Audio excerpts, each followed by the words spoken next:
창세기 11장 27절에서 12장 5절입니다. 우리 한 절씩 교독하면서 읽겠습니다. 데라의 족보는 이러하니라. 데라는 아브람과 나홀과 하란을 낳고 하란은 롯을 낳았으며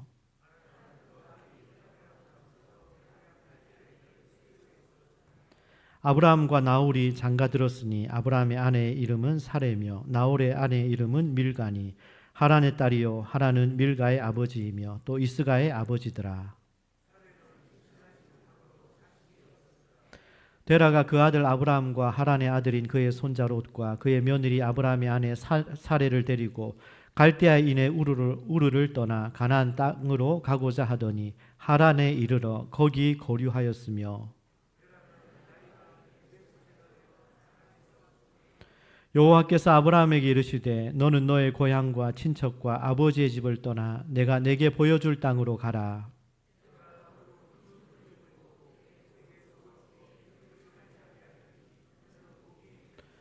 너를 축복하는 자에게는 내가 복을 내리고 너를 저주하는 자에게는 내가 저주하리니 땅의 모든 족속이 너로 말미암아 복을 얻을 것이라 하신지라.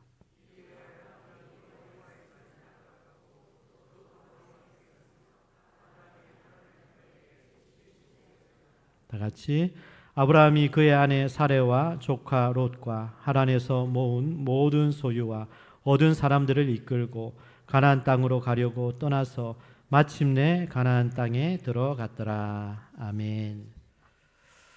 오늘은 읽은 본문 말씀을 중심으로 우리가 절망할 때 하나님은 일하십니다 라는 제목으로 말씀을 전하겠습니다. 우리 제목을 다 같이 읽어볼까요? 우리가 절망할 때 하나님은 일하십니다. 한 번 더. 우리가 절망할 때 하나님은 일하십니다. 여러분 혹시 하와이 가보신 분 있어요? 하와이 가보신 분? 하와이 가보셨어요? 여러분 하와이 저도 가보진 않았는데요. 갔다 오신 분들이 하와이가 그렇게 좋다고 꼭 한번 가보라고 막 그런 얘기를 하더라고요. 아직 가보지는 못했는데. 그런데 하와이에 가면 세계적인 그 아름다운 해변이 있잖아요. 와이키키 해변이라고. 와이키키 해변. 세계적인 휴양. 아주 아름다운 그 해변에 지금도 햇빛을 받으며 거기서 아름다운 자연을 바라보며 거기서 누리고 쉬고 있는 사람은 누굴까요? 하와이 와이키키 해변에서 지금 하늘을 바라보고 햇빛을 받고 거기서 쉬고 있는 사람은 누굴까요? 여러분 돈이 많은 사람이 거기 갈 수 있을까요? 회사 대표 정도 되면 갈 수 있을까요? 아닙니다. 거기는 누가 있냐면요. 나는 하와이 와이키키 해변에 갈 거야 하는 마음이 있는 사람이 거기 있는 거예요. 맞지 않습니까, 여러분? 우리 최도진 집사님, 나는 반드시 시온중학교로 돌아올 거야. 마음이 있으면 옵니다. 마음이 있으면. 결국은 마음이 있는 사람이 그 자리에 가게 돼 있는 거예요. 제가 고등학교 때 신앙생활을 하고 교회 열심히 또 예수님 만나서 예수님에게 미쳐서 그렇게 살 때 그때 행님 하면서 같이 신앙생활을 했던 후배가 있는데 그 후배가 서울에 있거든요. 서울에서 사업하고 거기서 잘 살고 신앙생활도 열심히 하고 있는데 그 동생이 후배가 행님 내 한번 놀러 갈게요. 그렇게 얘기하고 오려고 하는 마음이 있으니까 온 거예요. 우리 박정민 형제님 고등학교 후배고 교회 후배인데 찾아왔어요. 자리 잠깐 일어날까요? 우리 환영 한번 하겠습니다. 저희 구석에 앉아 있는데 부끄러워서 일어나지를 못하네요. 마음이 있으면 온다는 거예요. 최도진 집사님. 저는 우리 최도진 집사님, 이한나 집사님, 또 건이 너무너무 사랑스럽고 너무너무 귀하고 함께 하나님께서 우리 시온중앙교회 우리 성도들과 함께 하나님께서 크고 놀라운 일을 행하실 건데 그 일에 함께 했으면 좋겠습니다. 함께 했으면 좋겠습니다. 그런데 그 마음을 가지고 나는 돌아올 거야. 그 마음을 가지고 내려오셔가지고 잠깐 가셨다가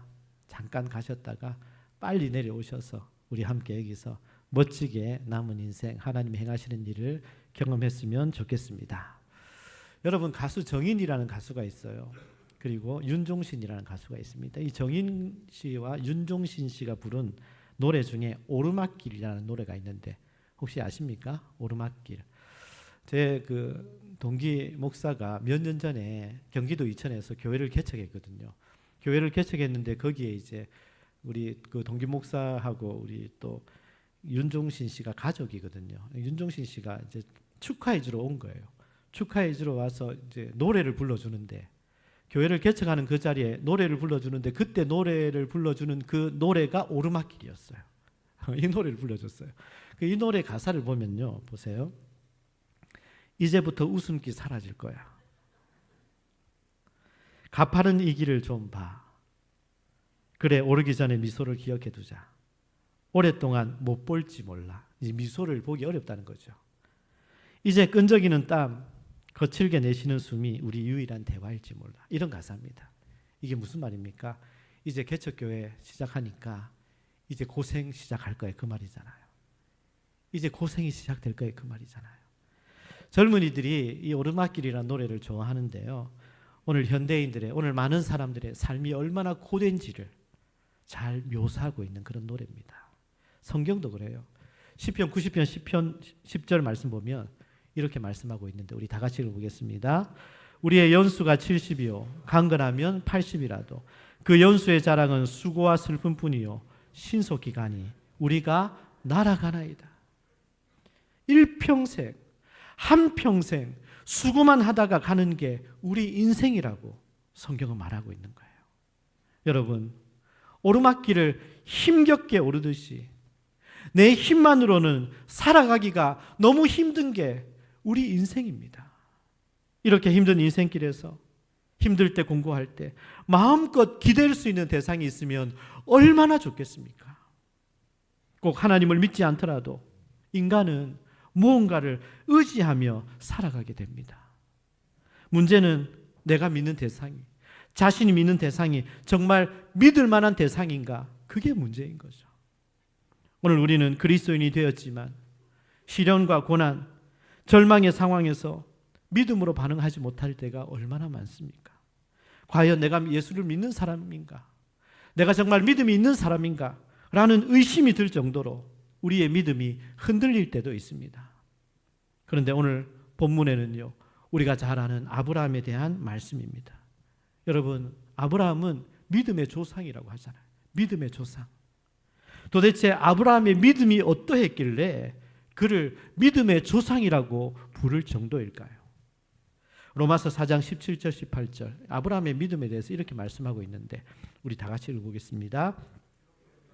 내가 너를 많은 민족의 조상으로 세웠다 하심과 같으니 그가 믿은 바 하나님은 죽은 자를 살리시며 없는 것을 있는 것으로 부르시는 이시니라. 아브라함이 바랄 수 없는 중에 바라고 믿었으니 이는 내 후손이 이 같으리라 하신 말씀대로 많은 민족의 조상이 되게 하려 하심이라. 여러분, 아브라함은요, 우리 하나님은 죽은 자도 살리시는 하나님이라고 믿었고 없는 것을 있는 것처럼 부르시는 하나님으로 믿었어요. 바랄 수 없는 중에 바라고 믿었어요. 불가능한 상황 속에서 하나님의 약속의 말씀을 믿었다고 말씀하였고 그 말씀대로 되었다고 말하고 있습니다. 이 정도면 대단한 믿음이죠. 정말 믿음의 조상으로 불릴만 합니다.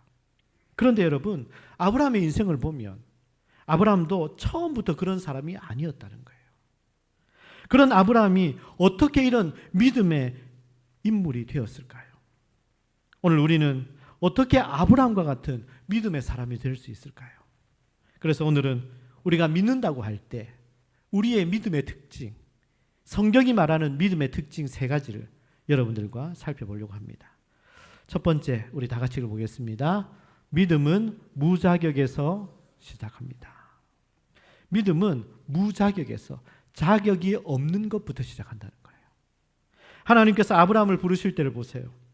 아브라함은 하나님께서 부르실 만한 그런 특별한 자격이나 자질이 하나도 없었어요. 아브라함의 아버지 데라는 갈대아 우르에서 우상을 섬기며 살았어요. 당연히 그의 아들 아브라함도 아버지와 같이 우상을 섬기고 있었어요. 그리고 아브라함을 부를 때 그에게는 아무것도 없었어요. 자식도 없었고 나이도 많았습니다. 인간적으로 생각할 때 도무지 하나님께서 그를 선택할 자격이 하나도 없었습니다. 그런데 믿음은 여기서부터 시작된다는 거예요. 믿음은. 아브라함만 그렇습니까? 다른 믿음의 조상들도 마찬가지입니다. 야곱을 보세요. 하나님께서 왜 야곱을 선택하셨을까요? 야곱이 성격이 좋았습니까? 아니요. 야곱이 에서보다 믿음이 좋았습니까? 아닙니다. 그런데 하나님이 그를 선택하신 거예요. 오늘 우리는 어떻습니까? 하나님이 우리를 부르시면 우리가 잘 믿을 줄 아시고 우리를 부르신 걸까요? 아닙니다. 그렇지 않습니다. 하나님이 선택해 주셨기 때문에 우리가 이렇게 하나님을 예배하고 있고 우리가 은혜 가운데 살아가고 있는 줄 믿습니다. 우리의 자격과 상관없이 그냥 하나님이 우리를 사랑하셔서 하나님 마음대로 선택하신 겁니다. 그게 전부입니다. 저도 마찬가지예요. 저도 대단히 잘난 것도 없고 세상에 자랑할 것도 없고 실력이 특별히 뛰어난 것도 아닙니다. 그런데 하나님께서는 왜 저를 세우시고 왜 저를 통해서 많은 영혼들에게 하나님 말씀을 전하게 하시고 왜 저를 사용하실까요? 이유는 한 가지입니다. 하나님의 주권적인 역사입니다. 하나님이 그렇게 하시는 거예요. 내가 너를 통해 일할 거야. 내가 너를 통해서 일한다니까. 너가 좋아서, 내가 좋아서 하나님이 좋아서 저를 시온중앙교회 담임으로 세우신 거라니까요. 이러시니 저는 얼마나 기쁘고 감사하겠습니까? 내 능력 때문이 아니라 하나님께서 그 기쁘신 뜻에 따라 우리를 인도하시고 이곳으로 보내주시고 여러분들을 세워주신 줄 믿으시기를 바랍니다.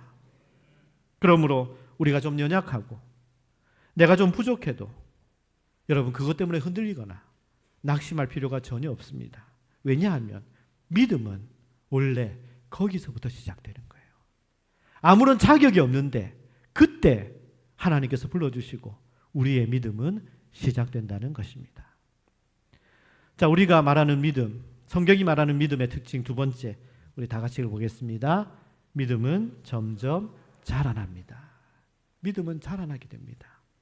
하나님께서 아브라함에게 고향과 아버지 집을 떠나라고 했을 때 아브라함은 말씀대로 순종하여 떠납니다. 이야, 대단하다.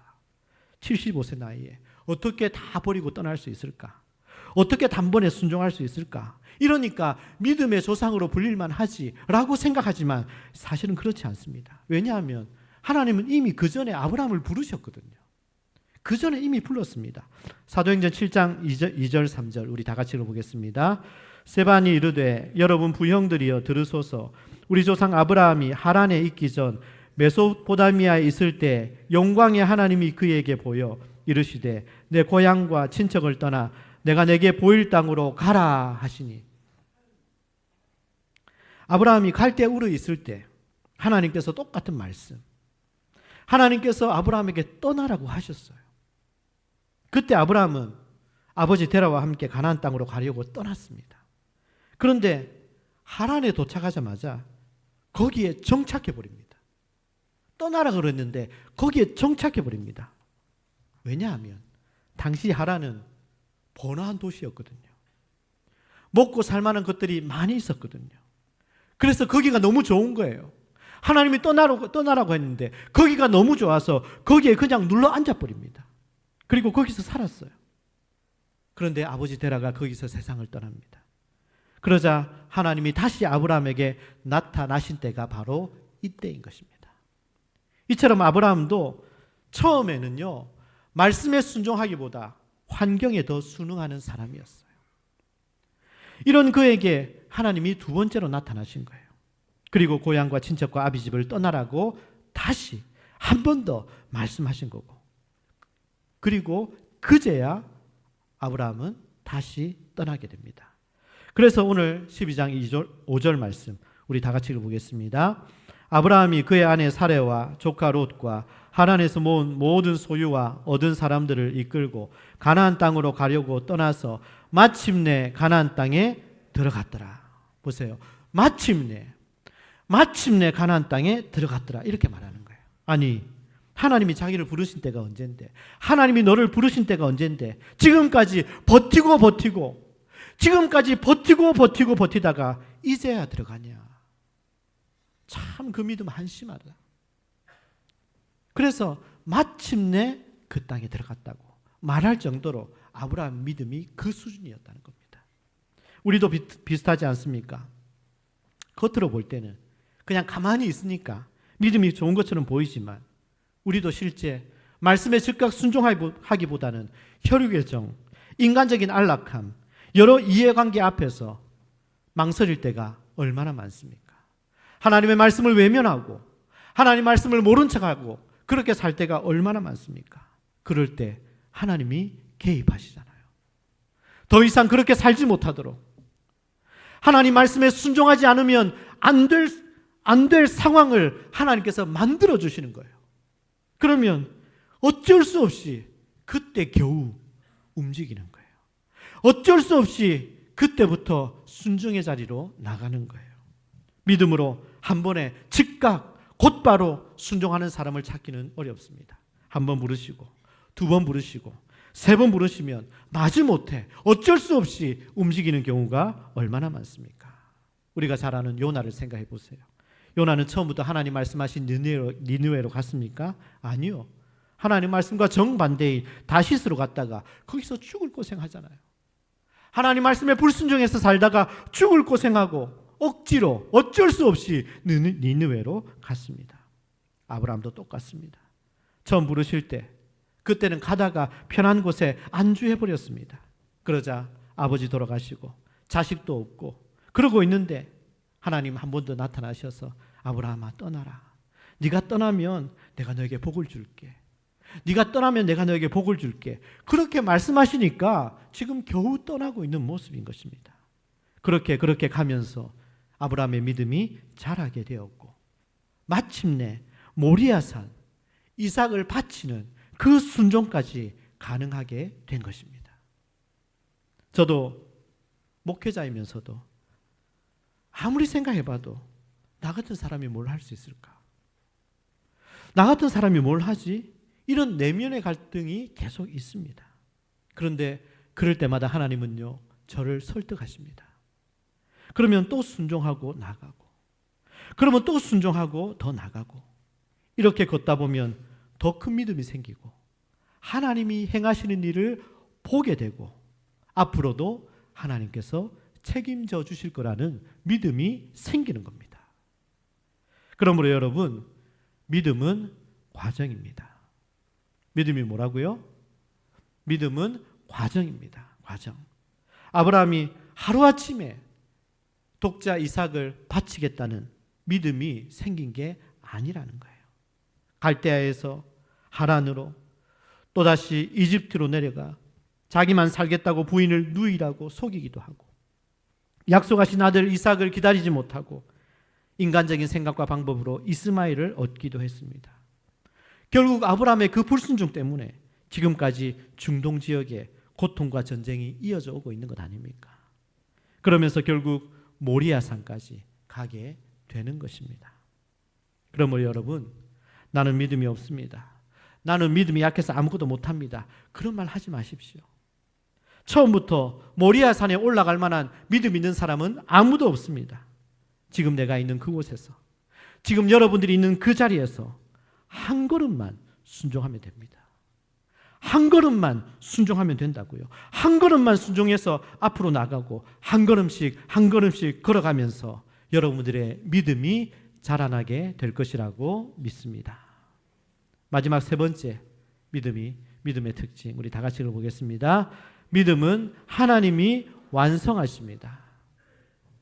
하나님이 완성하세요. 아브라함은 말씀을 따라 고향 친척 아버지 집을 떠났습니다. 그러나 그의 눈에 보이는 것은 아무것도 없었어요. 황량한 광야뿐이었어요. 이때 아브라함은 애굽으로 내려갑니다. 왜? 애굽이 더 살만하니까. 애굽이 더 부요하니까. 그런데 거기 갔다가 아브라함은 아내를 빼앗길 뻔한 어려움을 경험합니다. 그래서 다시 베델로 돌아옵니다. 이번에는 소돔과 고모라가 보이는 거예요. 소돔과 고모라가 얼마나 좋은지, 눈으로 보기에도 여호와의 동산과 같았더라고 고백하잖아요. 그런데 그 소돔과 고모라를 조카 롯이 그 땅을 들어가게 되고 자기는 여전히 메마른 광야에 있는 거예요. 아무것도 없는 광야에 있습니다. 여러분, 하나님께서 아브라함에게 고향과 친척 아비집을 떠나라고 하신 것은 하나님의 원대한 계획 속에 속한 일이었습니다.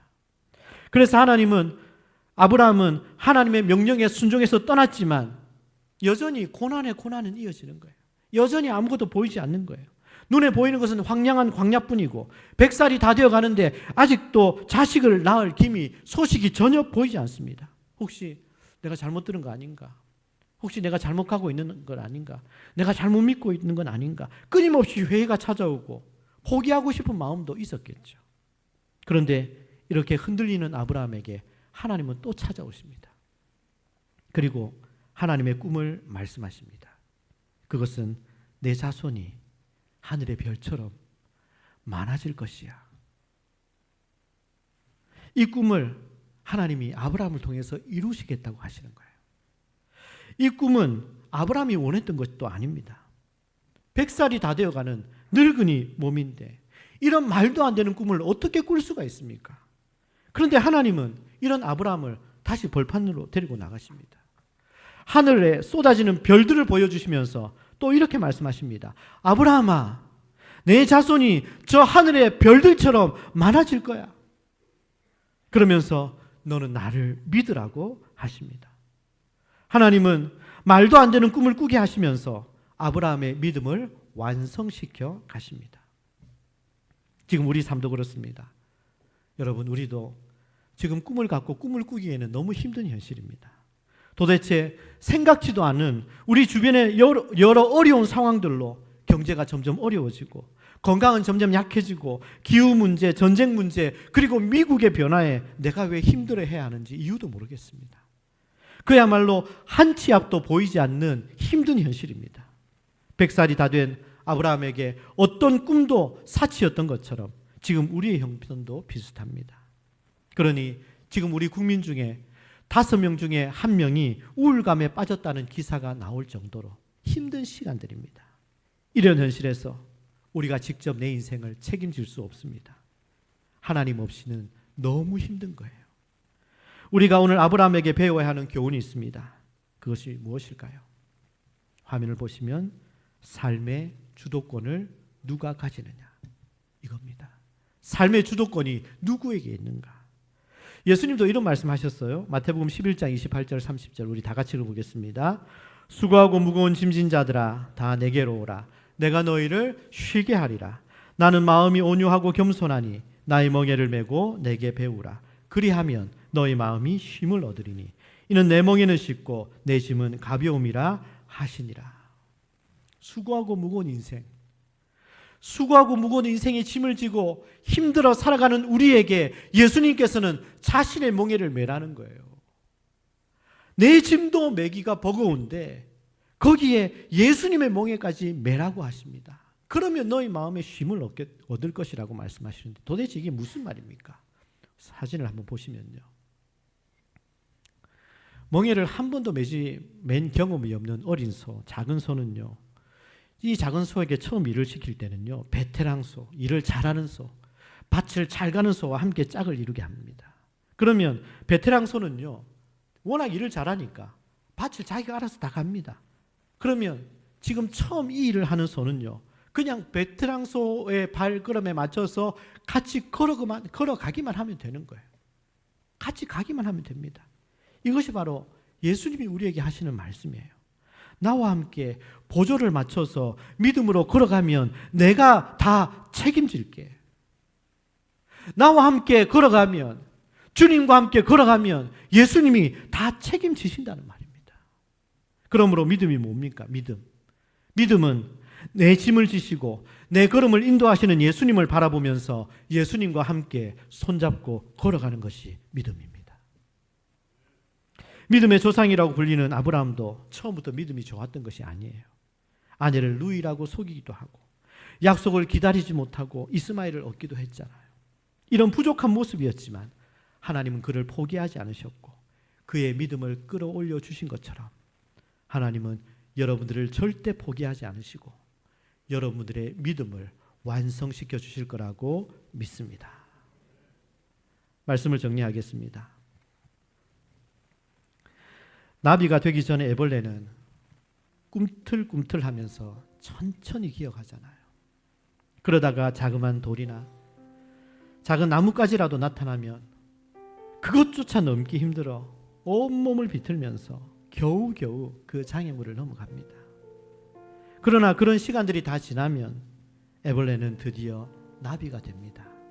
그러면 훨훨 하늘 높이 날아가게 되지요. 우리의 믿음의 성장도 이렇습니다. 오늘 우리 삶에도 파도처럼 끊임없이 문제가 닥쳐옵니다. 파도를 보세요, 여러분. 파도가 한 번 치면 그것뿐입니까? 그 다음 파도가 오는 거예요. 그리고 또 그 다음 파도가 또 오는 거예요. 우리 인생이 그래요.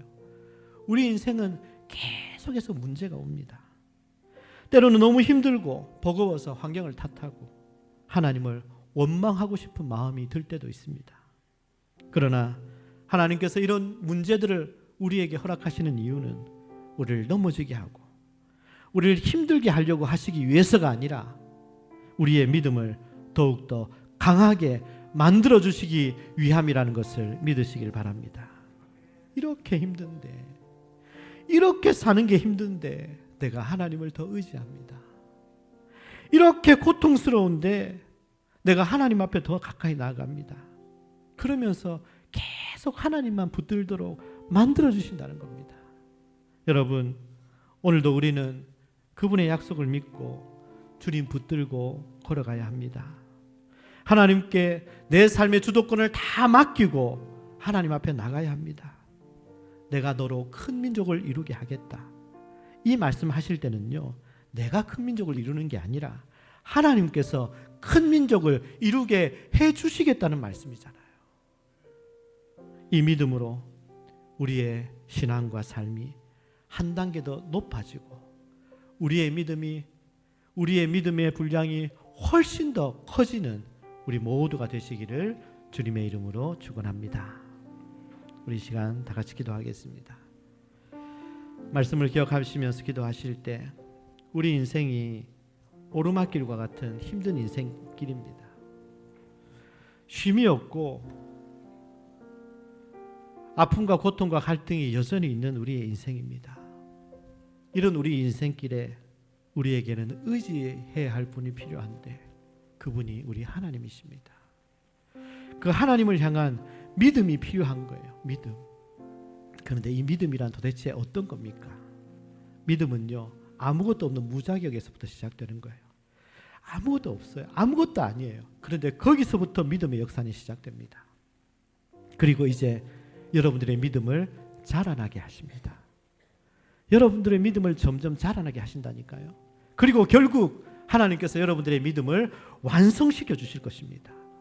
여러분, 우리의 믿음을 통해서 내가 하는 것이 아니라 하나님께서 이루어 가실 것을 믿고 그 하나님을 경험하면서 오늘의 시련의 때, 고난의 때 더 큰 믿음으로 성장하고 하나님 앞에 더 아름답게 쓰임받는 내 삶이 될 수 있도록 도와달라고 오늘 말씀을 기억하면서 주님의 이름 한번 부르고 함께 기도하겠습니다. 주여, 하나님 아버지 감사합니다. 우리 사랑하는 성도들 매일매일 하루하루 살아가는 것이 힘겹고 아프고 어려울 때가 많습니다. 힘든 오르막길을 올라가는 것처럼 힘들고 고달프고 피곤한 내 인생, 내 삶이지만 하나님, 그런 우리 인생 우리가 의지해야 할 분이 필요합니다. 우리가 믿고 의지할 분이 필요한데 그분이 우리 하나님이시고 그 하나님에 대한 믿음으로 우리가 살아가야 되는데 하나님 아버지, 우리의 믿음은 아무것도 없는 무자격에서부터 시작한다는 사실을 깨닫고 하나님 아버지, 우리의 믿음이 점점 자라나게 하시고 하나님께서 우리의 믿음을 완성시켜 주시는 그 놀라운 하나님의 행하시는 일들을 경험하고 체험하는 우리의 삶이 되게 하여 주시고 지금 우리의 상황과 형편이 시련의 때 고난의 시간일지라도 이 시간이 더욱더 우리의 믿음이 성장하는 시간이 되게 하시고 우리의 믿음이 크게 성장하여서 하나님께서 이루셔서 하나님 앞에 쓰임받는 사랑하는 우리 모든 성도들 다 되게 하여 주옵소서. 하나님 감사합니다. 우리의 삶이 힘들고 고달프고 아플 때 우리가 믿고 의지해야 될 분은 하나님 한 분밖에 없음을 믿습니다. 하나님, 우리에게 믿음을 주옵소서. 이 믿음은 아무것도 없는 것부터 시작하지만 우리의 믿음이 점점 자라나게 하시고 하나님께서 완성시켜 주셔서 사랑하는 성도들이 하나님 앞에 믿음의 인물이 되어 나를 통해서 하나님께서 행하시는 것을 경험하고 체험하고 쓰임받는 우리의 삶이 되게 하여 주옵소서. 예수님의 이름으로 기도합니다. 아멘.